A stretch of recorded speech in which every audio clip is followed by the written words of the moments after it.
করছে, ওরা কারো না কারো ইন্ধনে কাজ করছে বা কোথাও কোনো বেনিফিট পাচ্ছে সেই জন্য করছে। এটা তো ঠিক না, এই জেনারেশনটাই তো নষ্ট হয়ে গেছে, স্টুপিড তৈরি হচ্ছে, একটা স্টুপিড জেনারেশন তৈরি হয়েছে। ওদেরকে পানিশমেন্ট দেওয়া উচিত। দেশ শেষ হয়ে যাবে, দেশ ধ্বংস হয়ে যাবে, এই দেশে কোনো শাসন থাকবে না, আইন থাকবে না, নিয়ম থাকবে না, একটা স্টুপিড জেনারেশন তৈরি হবে। শুনেন, শেখ হাসিনা ফিরে আসবে সেটা শতভাগ সত্য, কারণ ফিরে আসার জন্য তুমি গিয়েছেন, ওনাকে তো তাড়াইতে পারেন নাই।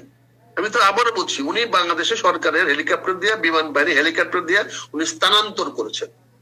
যুদ্ধক্ষেত্রে স্থানান্তরটা হলো পরবর্তী যুদ্ধে আবার আসার জন্য।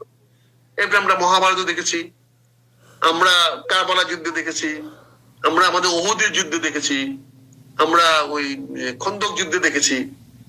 সরে যাওয়া মানে যুদ্ধে পরাজয় না হয়। এখানে শেখ হাসিনা সরে গেছেন, প্রস্তুতি নিচ্ছেন, ফিরে আসবেন।